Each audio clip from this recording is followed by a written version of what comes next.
Piotr Kropotkin. ¿Somos lo suficientemente buenos? Una de las objeciones más comunes al comunismo es que los seres humanos no son lo suficientemente buenos como para vivir en una situación comunista, que no se someterían a un comunismo obligatorio y que aún no están maduros para el comunismo libre anarquista, que siglos de educación individualista les han vuelto demasiado egoístas, que la esclavitud, la sumisión ante el fuerte y el trabajo bajo el látigo de la necesidad les han vuelto inadecuados para una sociedad en la que todos fuesen libres y no supiesen de obligación, excepto de la que resulta de un compromiso adoptado libremente para con los demás y de la desaprobación si no cumpliese con tal compromiso. Por lo tanto, se nos dice, es necesario un estado intermedio de transición de la sociedad como un paso hacia el comunismo. Viejas palabras en una forma nueva. Palabras dichas y repetidas desde el primer intento de toda reforma, política o social, en toda sociedad humana. Palabras que oímos antes de la abolición de la esclavitud. Palabras dichas 20 y 40 siglos atrás por quienes gustan demasiado de su propia quietud, como para gustar de cambios rápidos, a quienes la osadía de pensamiento les aterra. Y quienes no han sufrido suficiente por las injusticias de la sociedad presente, como para sentir la profunda necesidad de nuevas soluciones. Los seres humanos no son lo suficientemente buenos como para el comunismo, pero lo son para el capitalismo. Si todos los seres humanos fuesen bondadosos de corazón, amables y justos, nunca se explotarían los unos a los otros, aunque poseyeran los medios para hacerlo. Con seres humanos como tal, la propiedad privada del capital no sería un peligro. El capitalista se apresuraría a compartir sus ganancias con los trabajadores, y los trabajadores mejor remunerados con aquellos que sufren por causas ocasionales. Si los seres humanos fuesen previsores, no producirían terciopelo y artículos de lujo mientras se requiera alimento en los poblados. No construirían palacios mientras aún existan tugurios. Si los seres humanos tuviesen un sentimiento de igualdad profundamente desarrollado, no oprimirían a otros seres humanos. Los políticos no engañarían a sus electores. El Parlamento no sería una caja de parloteos y trampas. Y los policías de Charles Warren se rehusarían a apalear a los oradores y auditores de la plaza de Trafalgar. Y si los seres humanos fuesen corteses, respetuosos de sí mismos y menos egoístas, incluso un mal capitalista no sería un peligro. Los trabajadores pronto le habrían reducido al papel de un simple administrador de camaradas. Incluso un rey no sería peligroso, porque las personas le considerarían meramente como un semejante incapaz de hacer mejor trabajo, y por ende, encomendado a firmar estúpidos papeles para enviarlos a otros excéntricos que se hacen llamar reyes. Pero los seres humanos no son tales prójimos libres de mente, independientes, previsores, amorosos y empáticos como nos gustaría verles. Y precisamente por eso, no deben seguir viviendo bajo el sistema presente que les permite oprimir y explotar a otros. Tomemos, por ejemplo, a aquellos sastres sacudidos por la miseria que desfilaron el pasado domingo en las calles, y supongamos que uno de ellos haya heredado 100 libras de un tío en América. Con esas 100 libras, es seguro que no comenzará una asociación productiva para una docena de semejantes sastres abatidos por la miseria e intentar mejorar su condición. Se volverá un explotador. Y, por lo tanto, decimos que en una sociedad donde los seres humanos son tan viles como este heredero, es muy difícil para él rodearse de sastres sacudidos por la miseria. Tan pronto como pueda, les explotará, mientras que si estos mismos sastres tuviesen un vivir asegurado, ninguno de ellos sudaría para enriquecer a su excamarada, y el joven explotador no se convertiría en la muy mala bestia en la que seguro se convertiría si sigue siendo un explotador. Se nos dice que somos demasiado serviles, demasiado pretenciosos, como para situarnos bajo instrucciones libres.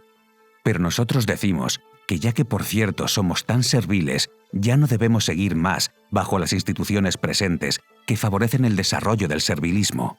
Vemos que británicos, franceses y americanos despliegan el más desagradable servilismo hacia Gladstone, Boulanger o Gould.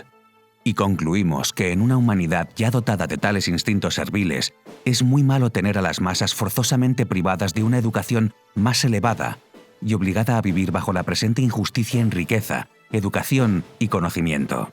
Una instrucción más elevada y una igualdad de condiciones serían los únicos medios para destruir los instintos serviles heredados, y no podemos nosotros comprender cómo los instintos serviles pueden convertirse en argumento para mantener, incluso por un día más, la desigualdad de condiciones, para rechazar la igualdad de instrucción para todos los miembros de la comunidad.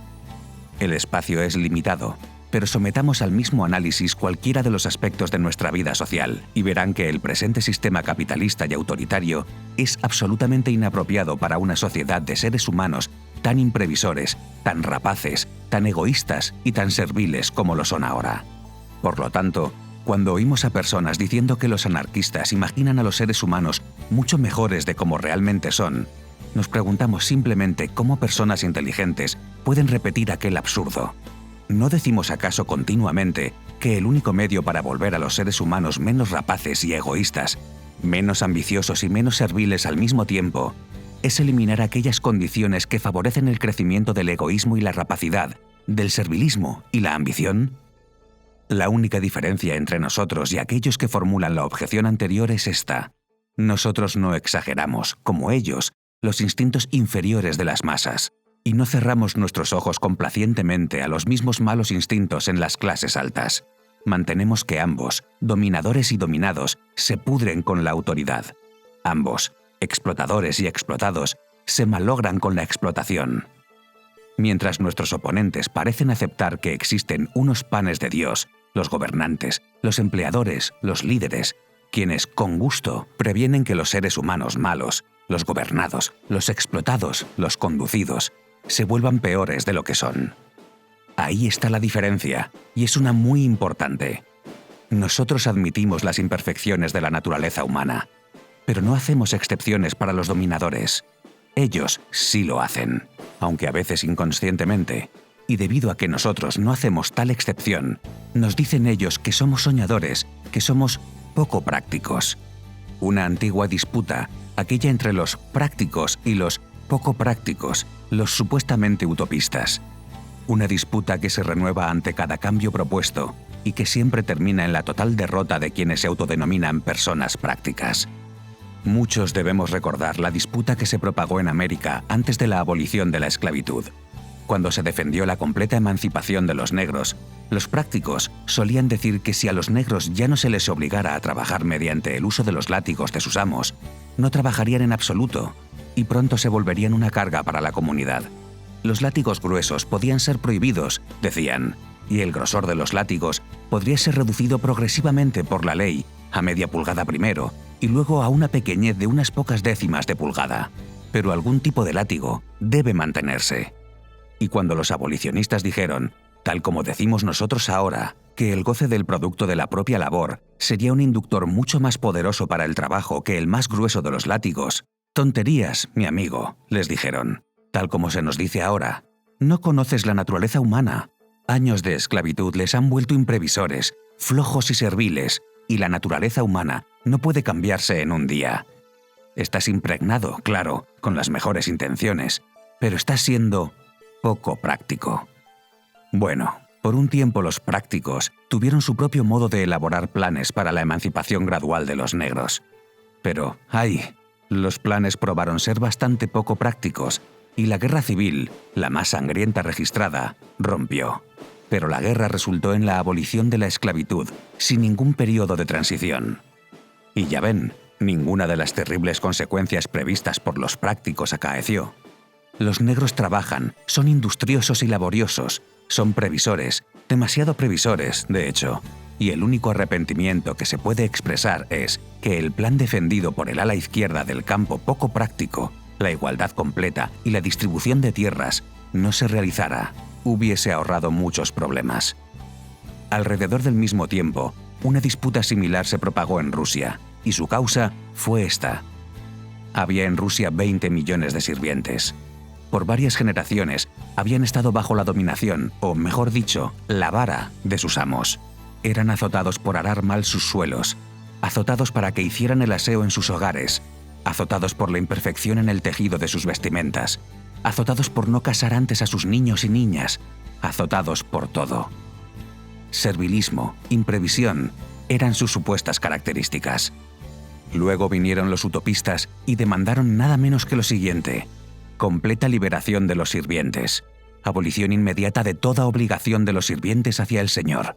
Más que eso, abolición inmediata de la jurisdicción del señor y su abandono de todos los asuntos sobre los que antes juzgaba, en tribunales campesinos elegidos por los campesinos y que juzgaba, no de acuerdo a la ley, que no conocen, sino sus costumbres no escritas.